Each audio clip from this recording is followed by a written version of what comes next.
नमस्कार। हमारे गोपालगंज ज़िले के गोपालगंज प्रखंड में हम लोगों ने पढ़ते रहो अभियान चलाया है। इस अभियान का बहुत अच्छा हम लोग को इम्पैक्ट देखने को मिल रहा है, चाहे वो सामाजिक हो या फिर बच्चों में जो ये पढ़ने की प्रवृत्ति का जो घर पे जो विकास हुआ है, तो ये एक तरह से बहुत अच्छा इसका पॉजिटिव इम्पैक्ट पड़ रहा है।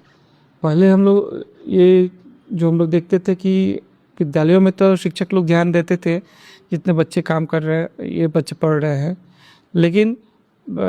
इस घर जाकर के बच्चे कैसे पढ़ रहे हैं या फिर उन जो भी होमवर्क उनको मिला है उस पर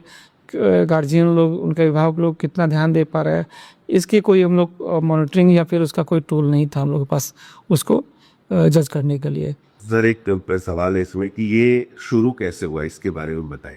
ये शुरू हमारे जो एक अपने ही ज़िले के शिक्षक हैं अतुल परिमल जी, उन्होंने एक प्रस्ताव रखा और सामने कि सर किस तरह का हम लोग काम करना चाहते हैं। इसमें जो तत्कालीन प्रखंड शिक्षा पदाधिकारी दिनेश जी थे, उन लोगों ने भी एक सब लोग मिलकर के एक प्रोजेक्ट वो लोग बनाया कि इस तरह से हम लोग सर एक अगर कम्युनिटी बेस्ड ये प्रोग्राम हम लोग अगर करें इसमें, जिसमें गार्जियन का भी सपोर्ट मिले और टीचर्स को भी और बच्चे भी जो सीनियर बच्चे हों उनको भी हम लोग इसमें इन्वॉल्व करें गाइडेंस के लिए, तो ये काफ़ी अच्छा इम्पैक्ट पड़ सकता है। तो उसी से हम लोगों ने इसको पहले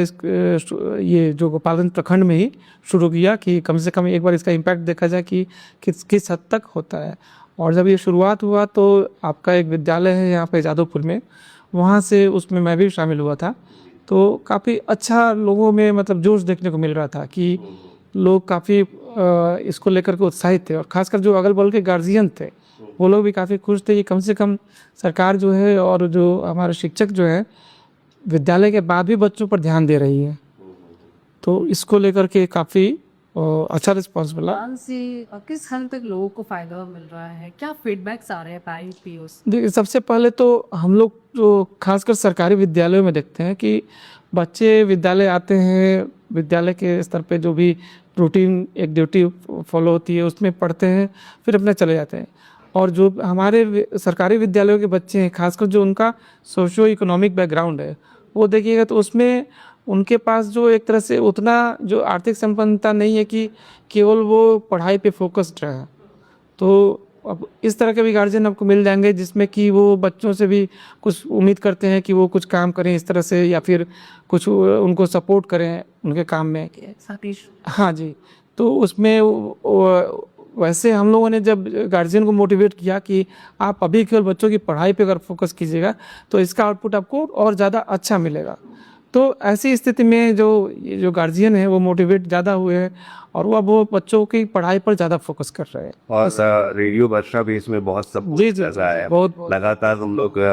इसके लिए फीडबैक लेते हैं। जी सर, उसमें क्या है कि लोग कह रहे हैं कि हमारे भी प्रखंड में क्यों नहीं शुरू हो रहा है, क्योंकि हमारे केवल सदर प्रखंड के श्रोता नहीं है, आसपास मांझा, खावे, तो क्या इसका भविष्य क्या रहने वाला है? ये हम लोगों ने ये सोचा इसके बारे में कि पहले सबसे पहले तो ये इम्पैक्ट हम लोगों ने देखा कि काफ़ी अच्छा रहा प्रभाव भी। तो नए एकेडमिक सेशन से हम लोग प्रयास करेंगे कि पहले गोपालगंज अनुमंडल में जो अनुमंडल से ब्लॉक है उसमें हम लोग इसको शुरू करेंगे और अगर उसमें हम लोगों को पॉजिटिव रिस्पांस मिला तब फिर हम लोग उसको आगे पूरे ज़िले में अपने लागू करेंगे।